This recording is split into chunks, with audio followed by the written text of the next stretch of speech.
I met Lana in college. Nothing special, just a random pair of lab partners in freshman biology who ended up in the same friend group. We weren't fireworks or movie scene romance. We just worked. Got together junior year, moved in together after graduation, and got married 2 years after that. 5 years into the marriage, things were mostly quiet. We lived in a small townhouse outside Indianapolis. Nothing fancy, but we had a yard, a working HVAC, and a dog named Moxie who barked at every squirrel like it was a matter of national security. I worked as a forklift operator and inventory lead at a warehouse that shipped appliances. Lana worked in HR at a hospital downtown, St. Vincent's. Different hours, different rhythms. We had Sunday dinners and sometimes Taco Bell nights when neither of us wanted to cook. We weren't unhappy. We weren't much of anything, if I'm being honest. Just cruising. Paying bills. Watching Netflix. Arguing about laundry or who forgot to buy more dog food. Sometimes I'd look at her and wonder where the years went. Like we had blinked and aged into people with his and hers electric toothbrushes and a drawer full of expired coupons. I wasn't proud of thinking that, but it was the truth. Then came Matt. He worked with Lana at the hospital IT department. She mentioned him offhand once or twice. Said he was funny. Said he fixed the email server when it went down. Said he knew a lot about wine, which I didn't. I didn't think much of it. You hear names from your spouse's job and they barely register. Just background noise. But one day I saw his name pop up on her phone. A notification while her phone was charging in the kitchen. That was hilarious. The message read, followed by a laughing emoji. I didn't open it. I didn't say anything either. The next few weeks, I noticed more. She started working late more often. Got dressed up more for work, nicer makeup, heels she hadn't worn in years. She stopped falling asleep on the couch like she used to. Always seemed to have energy now. At dinner, her phone buzzed more than usual. I'd glance and catch the name again. Matt. One night I asked, "Who's Matt again?" She barely looked up from her plate. IT guy. I told you. I nodded. She didn't ask why I asked. Just kept eating. That night, while she was in the shower, I checked her phone. Code was still the same. She never changed it. There were texts. Not filthy. Not romantic. But intimate. Inside jokes. Nicknames. One message from her, "Don't make me laugh during rounds again." I almost spilled coffee on the chief. Another from him, "You're the best part of this place." That one stayed in my head for a long time. I wanted to believe it was nothing. Just friendship. But I knew better. One afternoon at work, during break, I sat in the break room holding my coffee like it was a lifeline. My coworker Greg said something dumb about the Colts and everyone laughed. I didn't. I kept thinking about that one text, "You're the best part of this place." That was supposed to be me. Later that week, I told her I was working a Saturday shift. I wasn't. I drove to the hospital parking lot and waited. Watched the entrance like some creep. At 5:43 p.m. she walked out. Alone. At 5:45, Matt followed. She turned when he called her name. They stood there talking. He made her laugh. Then he hugged her. Not a quick, friendly hug. The kind where his hands stayed on her back a second too long. She smiled the whole time. Then she got in her car and drove home. Like nothing happened. I stayed in my truck for another 20 minutes. Didn't know where to go. Didn't know what to do. I didn't confront her that night. Or the night after. I just watched her a little closer. Her smiles. Her silences. The way she always turned her phone over when she set it down. I kept telling myself it wasn't physical. That it hadn't gone that far. That maybe it was just emotional. Like that made it better. But I already knew. I already knew everything I needed to. I didn't say anything for 2 weeks. Just went through the motions. Work, dinner, dishes, sleep. I started taking Moxie on longer walks just to get out of the house. Sometimes I'd stand in the garage doing nothing, just listening to the quiet. Lana kept texting more, smiling more when her phone buzzed. She didn't hide it much. Maybe she thought I wouldn't notice. Maybe she didn't care if I did. One night, she came home late again. Said she stayed for a team meeting. Her voice was too casual. She opened the fridge, pulled out leftover pasta, and asked if I'd walk the dog. Yeah, I said, not looking up. We went to the park. That's nice, she said. Then silence. Just the sound of the microwave whirring and Moxie's nails tapping on the kitchen floor. The next morning, I took her phone while she was brushing her teeth. My hands were shaking, but I did it anyway. I didn't have to scroll far. Messages from that same night. Matt. You looked amazing today. Could barely focus on the meeting. Lana. Shut up, lol. You're gonna get me in trouble. Matt. Promise I'd make it worth it. Lana. Stop, flushed face. Matt, not if you don't want me to. That one broke something in me. I put the phone back without a word. Sat on the edge of the bed and stared at my work boots until it was time to leave. Didn't say goodbye. Didn't kiss her cheek like I used to. I started sleeping on the couch. Said it was my back. She didn't argue. For a while I tried to convince myself this could be fixed. That maybe I was overreacting. That people flirt. That nothing had happened. Then came the voicemail. It was around lunchtime. I missed the call while I was moving pallets. Checked it during my break. Matt's voice, accidentally left on her voicemail. Probably didn't know it was recording. Was worth it though. I couldn't stop thinking about you all weekend. Last night. Click. I don't know what he said after that because the message cut off. But it didn't matter. I had enough. When I got home that night, Lana was sitting on the couch watching some baking show. She looked up and smiled like everything was fine. I stood in front of the TV holding her phone. "What is this?" I asked. She blinked, confused. "What?" "Matt left you a voicemail." Her face changed. Just like that. Panic. Not denial. Not anger. Just realization. I tossed the phone onto the couch. "You sleeping with him?" Silence. Then she said it. Yes. Not a tear. Not a scream. Just one word. Soft. Final. I walked to the kitchen. Poured a glass of water. Drank it all in one go. My hands were steady now. "How long?" I asked. She didn't answer. I turned around. "How long, Lana?" 2 months, she said. "It just happened." I nodded. Not sure why.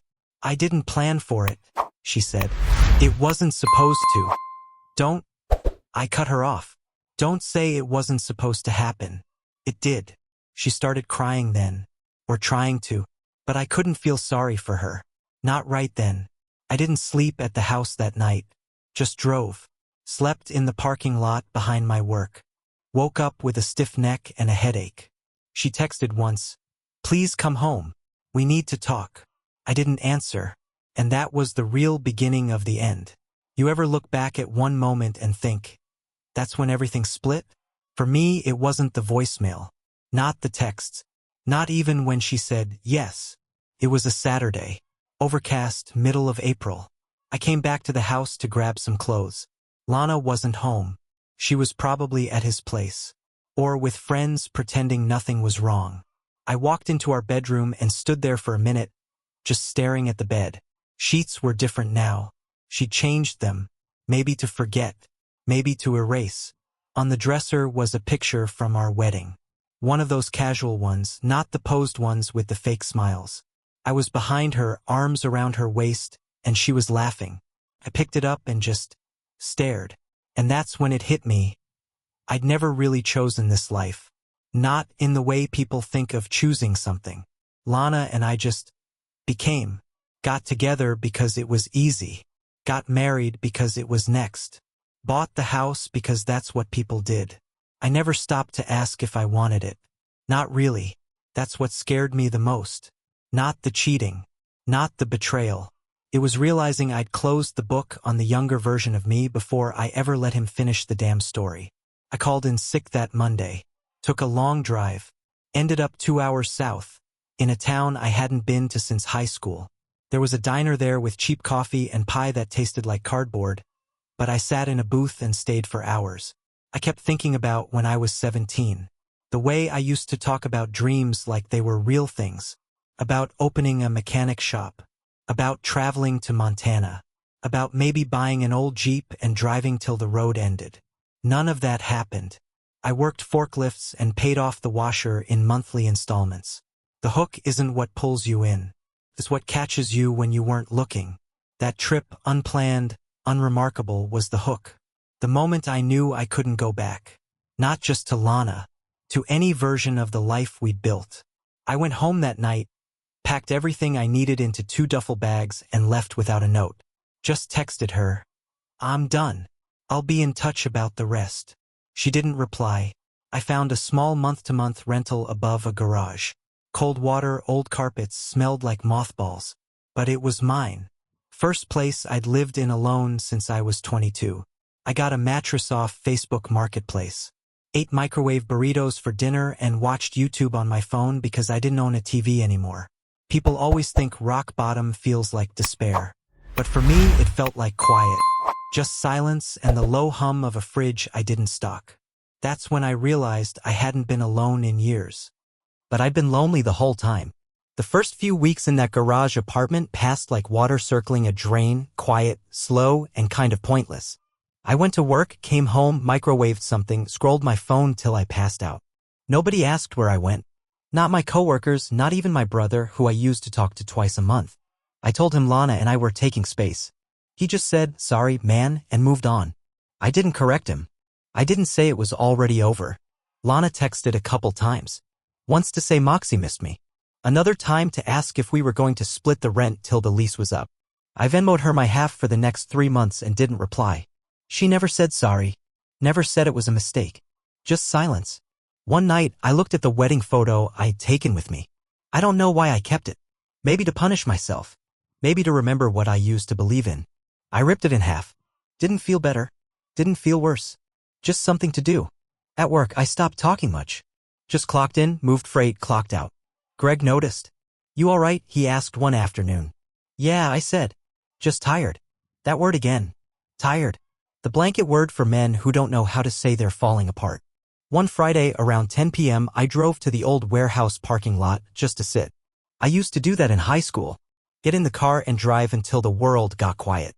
I sat there watching nothing, thinking about how I ended up 33 and hollowed out by something I didn't even want in the first place.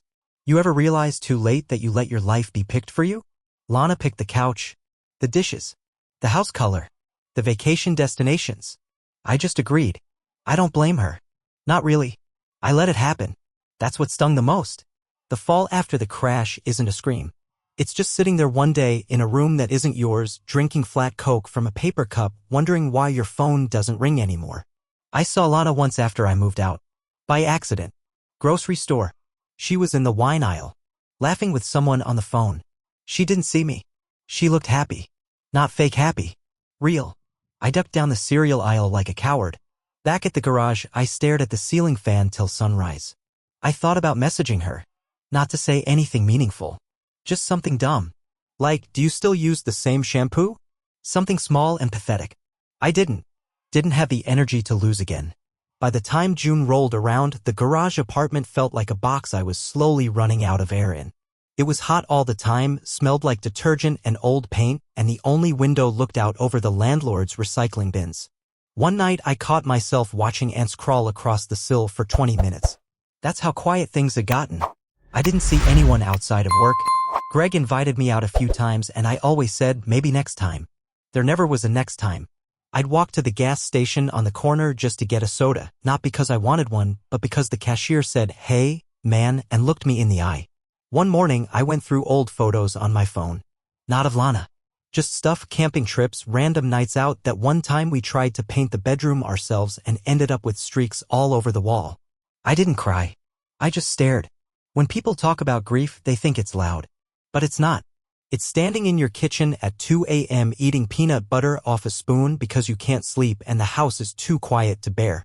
Then came the email. Subject line, HR follow-up. It was from Lana. Professional tone. Just letting me know she'd officially changed her emergency contact at the hospital. Nothing else. It hit harder than it should have.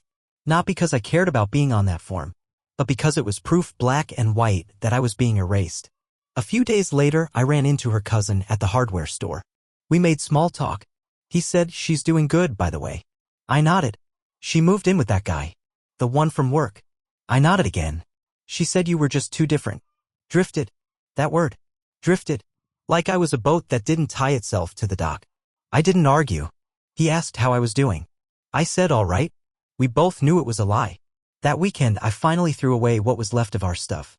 Her coffee mug, her slippers, the blanket we used to argue over. Packed it all in a trash bag, set it out by the bins. Then I went inside and sat on the floor, just watching the sunlight shift through the window. There's a kind of peace in knowing it's over. Not a good peace. Just quiet. Like a TV left on mute. I started writing lists. Things I wanted to try. Places I'd never been. Not big stuff, just things I used to say I didn't have time for. I put learn to cook something decent at the top. Read one book a month. Go somewhere I've never been. Didn't do any of them right away. But I made the list. That was something. A few months out from the split, the hardest part wasn't being alone. It was figuring out what parts of myself weren't tied to her. I'd been Lana's husband for so long that I didn't know what I liked anymore. What I wanted. Hell, even the way I decorated the place before she moved in, it all bent around her. Her taste, her comfort. Now it was just me and a garage apartment that smelled like dust and cheap soap. I started small. Got a skillet and learned how to make eggs without burning them. Bought a real pillow instead of the old flattened one I'd been using for years. Started going for walks in the evening, no destination, just streets I hadn't seen before. One night I ended up by the river. Sat on a bench and just watched the water. It didn't say anything. Didn't ask anything. Just kept moving. I like that. Back home, I cleared out the last of the boxes I hadn't touched since moving in. Found old birthday cards from Lana, a postcard from our honeymoon, and a Christmas ornament with both our names on it. I kept the ornament. Tossed the rest. Not out of hate, but because I didn't need to carry the whole story with me. Sometimes the only way to move on is to carry less. At work, I picked up extra shifts. Partly for the money. Mostly because the warehouse was the only place I felt like I still had a purpose. Move things from A to B, simple. Clean. No emotion. Greg asked me to hang out again. This time I said yes. We grabbed beers, didn't talk about Lana, just the game on TV and how bad the nachos were. I laughed for the first time in months. Real laugh, not the polite kind. Afterward, I walked back to the apartment and didn't feel like a ghost. I texted Greg later, just, thanks, man. He replied, anytime. I don't know why, but that one hit me in the chest. Just having someone in my corner, even if it was just for a few hours, meant something. A week later, Lana sent one more message. It just said, hope you're okay. I stared at it for a long time. Then I deleted it. Didn't reply. It wasn't anger. It wasn't sadness. It was just done. Some things don't need to be reopened. They just need to be laid to rest. A year out, the world didn't feel brand new. It just felt different. Smaller in some ways, clearer in others. I didn't have a big comeback story. No dramatic transformation. I didn't move to a new city or fall in love again or suddenly find myself. But I was still standing. That counted for something. The garage apartment was still home, though I finally replaced the broken blinds and bought a second chair. Just in case. Not because I expected company. Just didn't want to be the kind of person with only one chair. I still worked at the warehouse. Still had sore knees and a bad shoulder. But I got better at making conversation. Said yes when the guys went out for wings. Started cracking jokes again. Even got invited to a coworker's wedding. I didn't go, but I sent a card. Baby steps. I didn't see Lana again. Not in person. Heard from a friend she'd gotten a promotion. That she and Matt went to Cabo in the spring. Good for them, I guess. I don't think I hated her anymore. Just didn't think about her the same way. Like an old movie you remember liking but don't feel the need to rewatch. There were moments when I thought about reaching out. Just to say I was sorry for how things ended. But every time I almost did, something stopped me. Not pride. Not fear. Just the knowledge that some things are meant to be over. You can't fix something that never really fit. The photo I'd torn up? I taped it back together once. Looked at it under the kitchen light. We looked happy in it. Maybe we were for a while. But happiness built on silence doesn't last. I kept it for a few days, then threw it out for good. I don't need to remember every part of the fall to keep walking. Sometimes on Saturday mornings I sit out on the little stoop in front of the apartment. Drink coffee. Watch people walk their dogs or jog by or argue about mulch. Normal stuff. The kind of stuff I used to tune out. Now I pay attention. I still don't have answers. Still don't know what I want long term. But I know I don't want to go back. I don't want to be someone who coasts through life because it's easier than asking the hard questions. I want to choose. Even if it's late. Even if I mess it up. The thing about being caught in someone else's life is you don't realize it's not yours until you're standing outside of it. And now that I am outside, alone, a little bruised but breathing, I finally get what they mean when they say freedom costs something. But damn if it isn't worth it.